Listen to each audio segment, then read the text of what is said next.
तो इन रिफ्लेक्शन क्या बोलना है बेटा हमको कि व्हेन अ रे of light travels in a medium and it strike to the non-transparent surface and bounce back into the same medium. This phenomena is called reflection of light.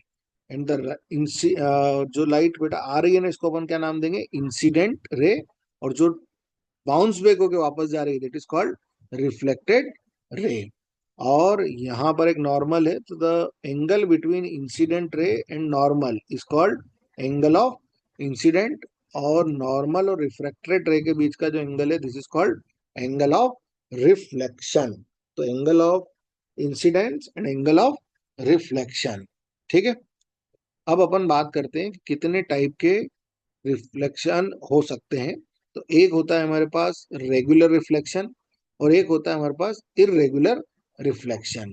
तो regular reflection का मतलब क्या है, जब हम किसी shiny surface से टकराते हैं और टकराने के बाद लाइट जो है वो रेगुलर वे में क्या हो रही है इस तरीके से रिफ्लेक्ट होती है। तो इस कंडीशन में क्या होता है हमको एकदम चमकदार चीजें दिखाई देती, मतलब किसी ग्लास सरफेस से टकरा के अगर आप बात करोगे तो इस तरीके का जो रिफ्लेक्शन है इसको बोलते हैं रेगुलर रिफ्लेक्शन। और एट द सेम टाइम अगर सरफेस कुछ ऐसी हो और उससे आके लाइट जो है वो रिफ्लेक्ट हो रही हो तो इसको बोलते हैं डिफ्यूज्ड रिफ्लेक्शन या फिर irregular reflection. So diffuse reflection and irregular diffraction. अब डिफ्यूज रिफ्लेक्शन का क्या एडवांटेज है, तो डिफ्यूज रिफ्लेक्शन के कारण ही हम देख पाते हैं। देखो जब सड़क पे आप चल रहे हो तो सड़क कैसी रहती है, इरेगुलर शेप है। इस इरेगुलर शेप से क्या होता है लाइट टकराती है और टकरा के हमारे पास वापस आती है। तो इसको अपन क्या बोलते हैं, और इसी कारण हमको दिखाई देता है। आप न्यूज़पेपर की रीडिंग करते हैं या आप कुछ भी चीज देख तभी पा रहे हैं जब आपको डिफ्यूज रिफ्लेक्शन हो रहा है, क्योंकि यहाँ पर क्या होता है, यहाँ पर लाइट की इंटेंसिटी जो रहती है बहुत हाई रहती है, अपने को दिखाई नहीं देता है, चमकने लग जाता है। यहाँ पर कोई शाइनी सरफेस नहीं है तो कुछ भी शाइनिंग क्रिएट नहीं होती है। तो ये क्लियर हो गया रेगुलर और irregular reflection. Yes sir.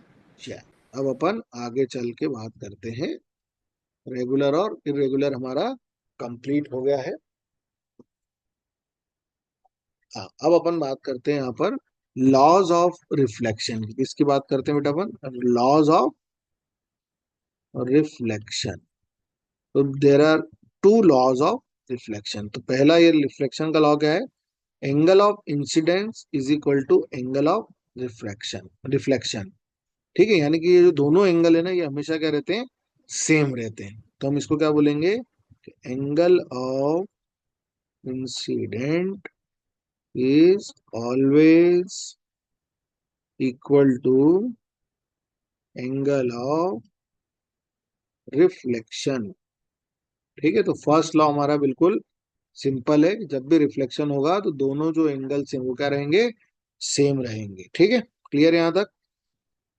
Next है हमारा, देखो क्या है next, incident ray, reflected ray and normal at the point of incidence lies in the same plane. मतलब ये तीनों किस में लाई करते हैं, एक ही प्लेन के अंदर लाई करते हैं। एक ही प्लेन का मतलब क्या होगा, सपोज जैसे ये हमारे पास एक प्लेन बन गया और इसके अंदर ये लाइट रे आई और ये गई और ये तीनों एक ही प्लेन के अंदर रहेंगे। मतलब अगर मैं इधर से इस वाली लाइन को देखूंगा ना तो मुझे ये वाली लाइन दिखाई नहीं देना चाहिए। इसको बोलते हैं angle of sorry lies in the same plane. मतलब अगर अपन अपने हाथ को इस तरीके से देखें कि अगर मैं अंगूठे को देखूं तो मुझे पीछे वाली फिंगर दिखाई नहीं देना चाहिए। ये सब किसमें आएगा, एक ही प्लेन के अंदर बनेगी बात। ठीक है, तो यहां तक समझ में आ गया। अब देखो दिख रहा है यस। मेरा मेरा हाथ दिख रहा है, मेरा हाथ दिख रहा है बेटा, यस सर दिख रहा है। ऐसा है। और मैं इसको अब ऐसे कर देता हूँ। अब एक एंड से यस। अगर मैं इस वाली फिंगर को देखूंगा तो मुझे मेरा थंब नहीं दिखना चाहिए, और अगर मैंने थंब को देखा तो मुझे पीछे वाली फिंगर नहीं दिखना चाहिए। तो इसको बोलते हैं lies in the same plane. अगर एक आध फिंगर ऐसे आर पार कर दी, मैंने ऐसे कर दी, तो ये सब एक प्लेन में नहीं है।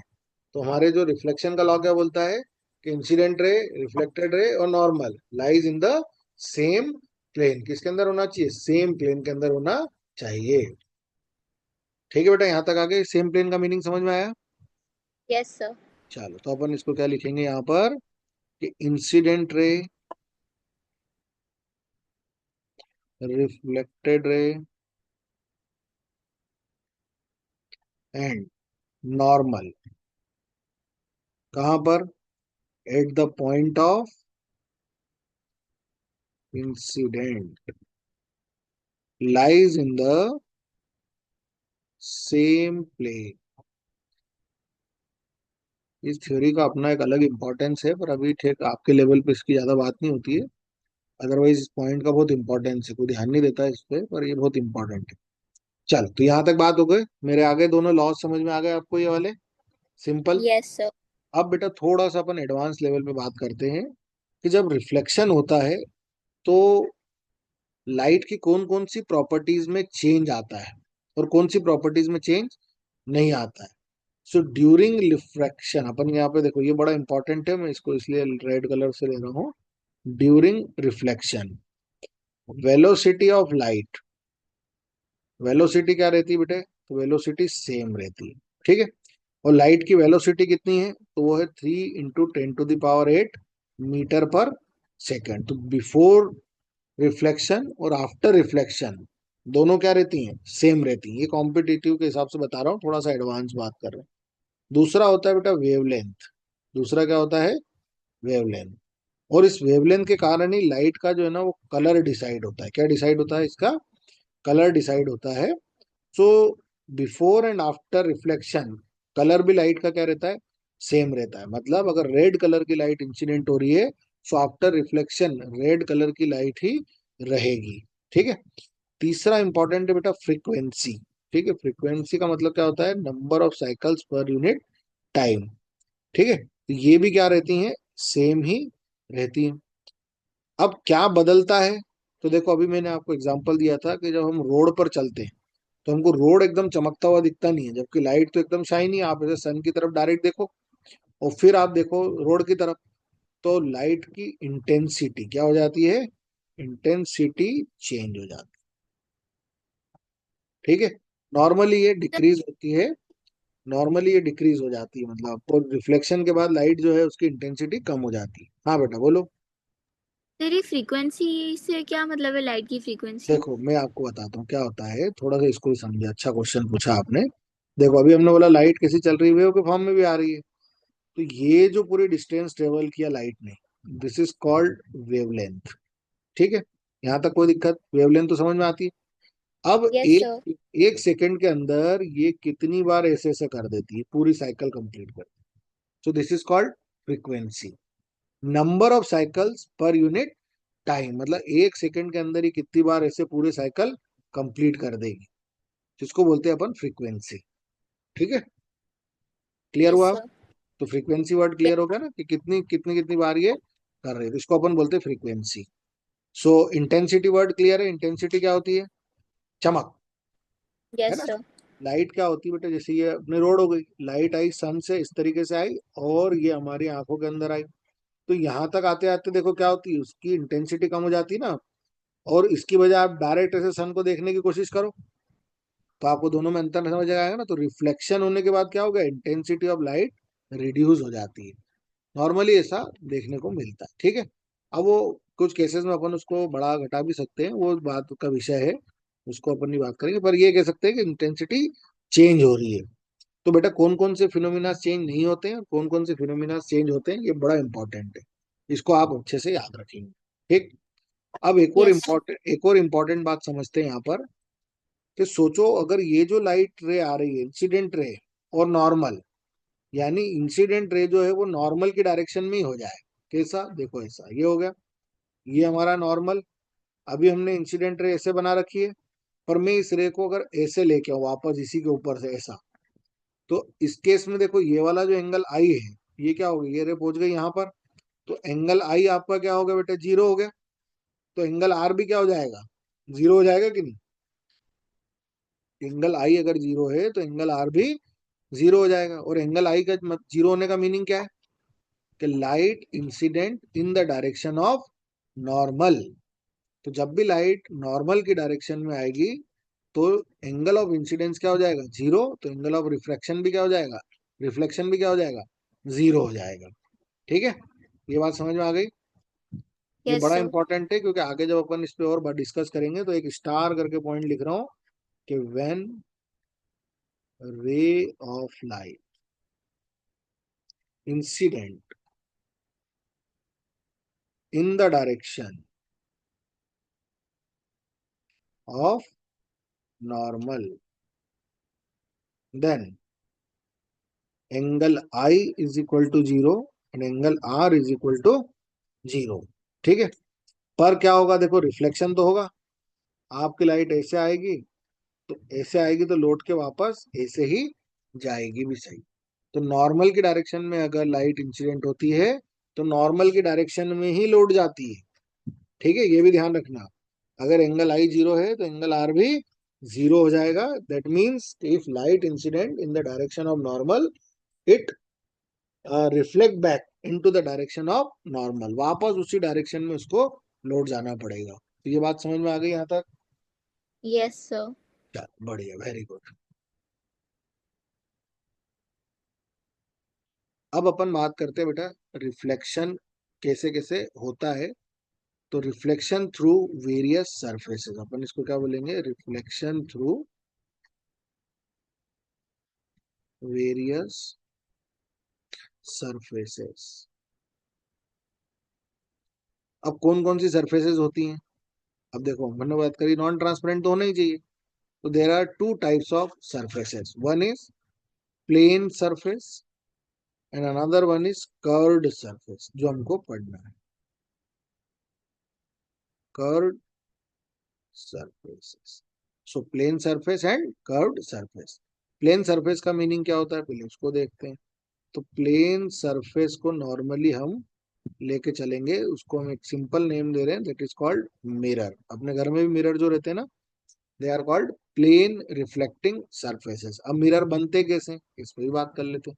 तो हमने क्या किया, एक ग्लास प्लेट ली, ठीक है, और उसके पीछे सिल्वर का कोटिंग कर दिया। क्या कर दिया हमने, सिल्वर का कोटिंग कर दिया। तो अब देखो लाइट जो है वो इधर से इंसिडेंट होगी और दूसरे तरफ तो जाएगी नहीं, ये जाएगी ना, क्योंकि सिल्वर से आपने क्या कर दिया, पेंट कर दिया। और उसके पीछे आप कुछ और मटेरियल लगा देते हो, रेड कलर का एक मटेरियल लगा देते हैं। नॉर्मली कुछ ऑक्साइड ऑक्साइड रहते हैं, जिसके कारण क्या होता है कि जो सिल्वर लेयर है वो प्रोटेक्टेड हो जाती है। इसलिए कभी आप किसी मिरर को अगर टूटा हुआ देखोगे ना, तो उसके पीछे आपको ऐसा रेड कलर का मिलेगा और अंदर की तरफ क्या रहती है, सिल्वर रहती है। तो सिल्वर के कारण ये बन जाती है रिफ्लेक्टिंग सरफेस। यहाँ तक कोई दिक्कत? नो ठीक है। Sir, clear. अब जब यहाँ पर हम बात करते हैं तो थोड़ी सी मिरर के बारे में बात भी कर लेते हैं कि मिरर है क्या, है ना। तो मिरर क्या है, तो मिरर के अंदर जैसे ही आप मिरर के सामने कोई ऑब्जेक्ट को लेके आते हो तो मिरर उसकी एक इमेज बनाता है। ठीक है। अब इमेज भी दो टाइप की हो सकती है, एक होती है हमारे पास रियल इमेज और एक होती है हमारी वर्चुअल इमेज। क्या होती है बेटा, real image and virtual image. ठीक है। अब देखो कैसे काम करता है ये भी अपन समझ लेते हैं। तो यहाँ पर मैंने क्या किया, एक सरफेस तैयार करी है और इसको हमने ये लगा दिया यहाँ। इसके बारे में भी कुछ अच्छे से बातें समझ लेते हैं। ठीक है।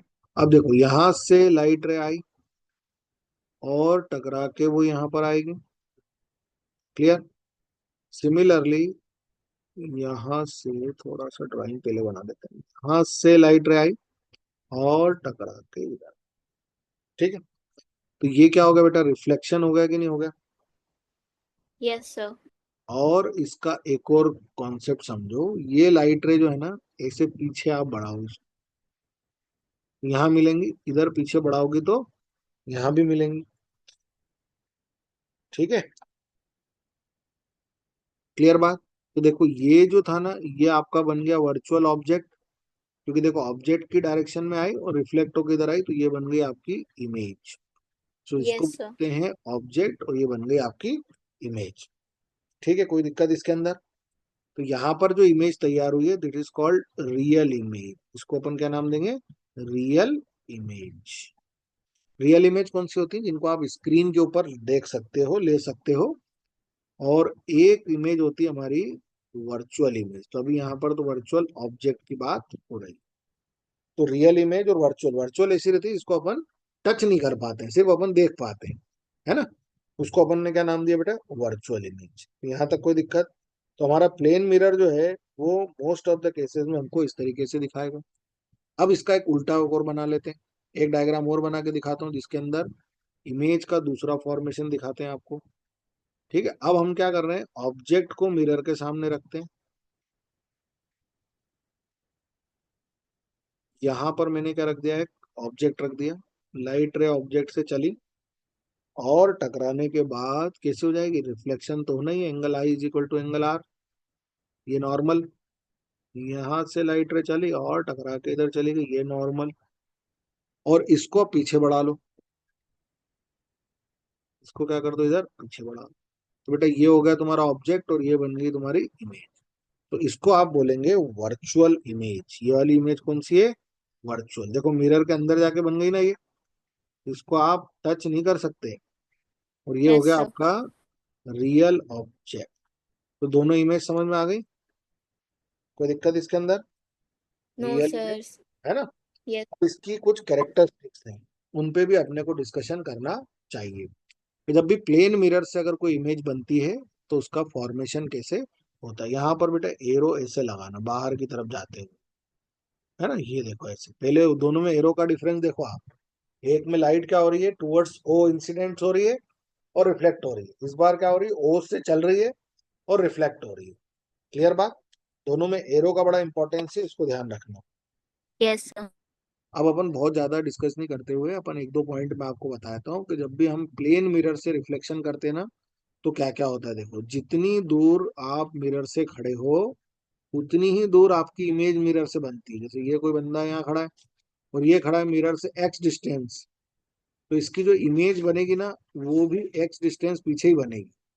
कितनी पीछे बनेगी, एक्स डिस्टेंस पीछे बनेगी। ठीक है, तो एक तो बात ये हो गई। दूसरा है मिरर जो है ना वो लेटरल इन्वर्जन प्रोड्यूस करता है। लेटरल इन्वर्जन का मतलब क्या है कि आप अगर मिरर के सामने खड़े हैं तो आपका राइट हैंड आपकी इमेज का लेफ्ट हैंड बन के दिखेगा। तो इस फिनोमिना को बोलते हैं लेटरल इन्वर्जन। क्या बोलते हैं इसको, लेटरल इन्वर्जन। इनवर्स। ठीक है, इसके अलावा भी यस। और बहुत सारे कैरेक्टरिस्टिक्स हैं इसकी, वो मैं आपको भी नोट्स में सेंड करूंगा, उसको पढ़ लेना।